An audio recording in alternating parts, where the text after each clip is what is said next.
Today, we are going to do an assessment for postnatal women using the bubble he method. First is to follow general protocols such as introducing ourselves to the client. Identify the client by asking her name and her birth date. Also, don't forget to explain the procedures. We should also do proper hand washing, wearing of gloves, provide privacy by closing the doors or the curtains. Next is we will position the postnatal woman comfortably in a supine position with her knees flexed. Another is to check the vital signs.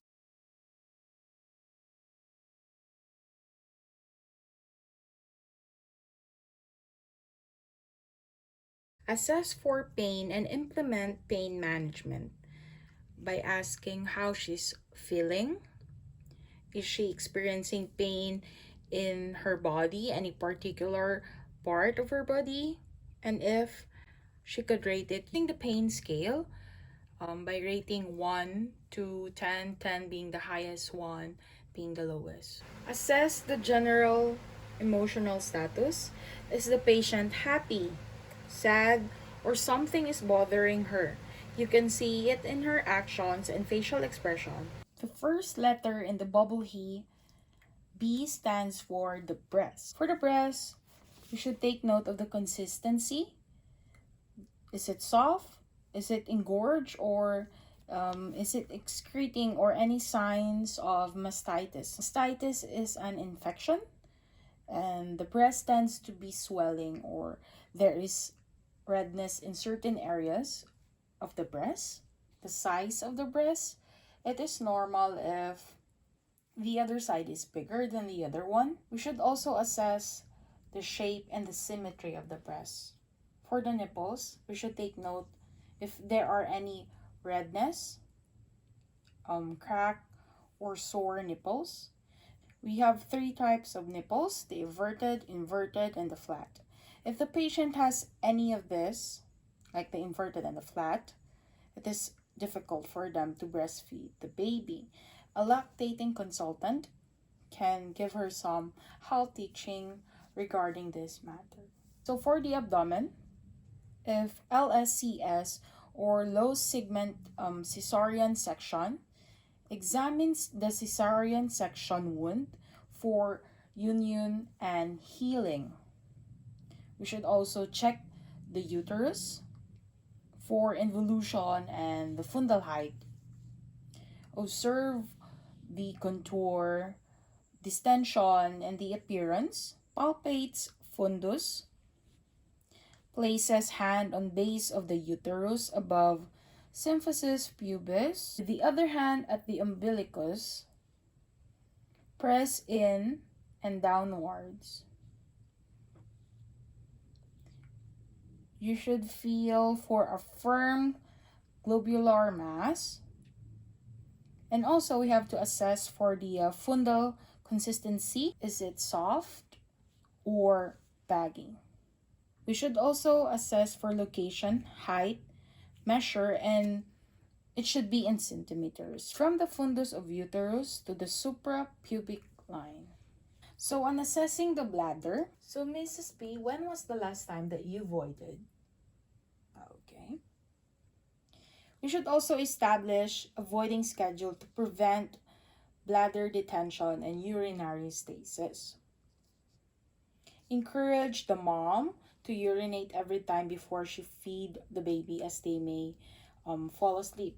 So Mrs. B, I encourage you to urinate first before feeding or breastfeeding your baby because there is a possibility that you might get sleepy. For the bowel assessment, we are going to use our stethoscope to auscultate in the abdomen area. So first we are going to start in the right lower quadrant.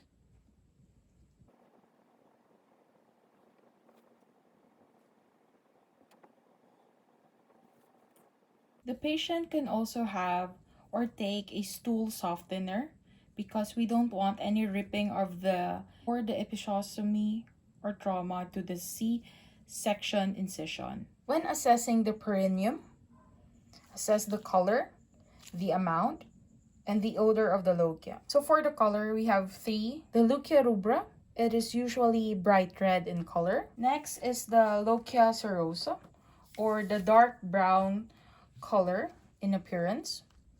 Next is the lochia alba. It is yellowish or whitish discharge. We should educate in changing the pads every 2 to 3 hours together when voiding. And also, the patient should wash hands before and after changing the pads. So when examine episiotomy or laceration using the RIDA, redness, edema, osmosis, discharge, and approximation of the wound.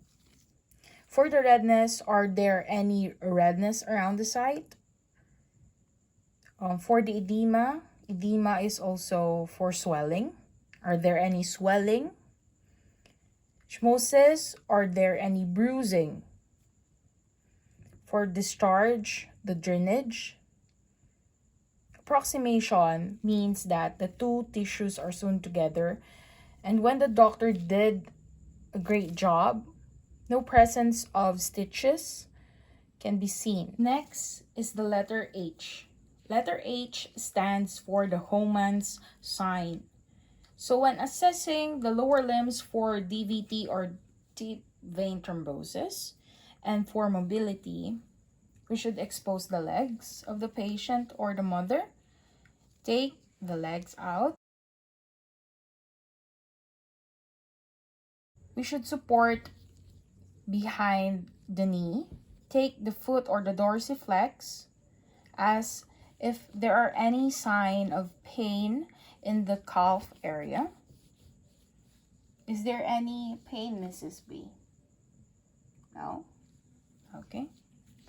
We should also do it through the other side. Okay. If the patient stated that she felt a pain during those times, that could indicate a positive for DVT. Observe for intake and output of blood transfusion. Observes for any postnatal complications such as hemorrhage, infection, or any other abnormalities, and implement appropriate management. Should not forget removing our gloves and do hand washing. Then we document all the findings that we had earlier during the assessment. Overall, the results are normal. However, the mother should practice more about the genitalia hygiene or the perineal care so that no infection could occur, and also the patient seems to be participating well in the assessment.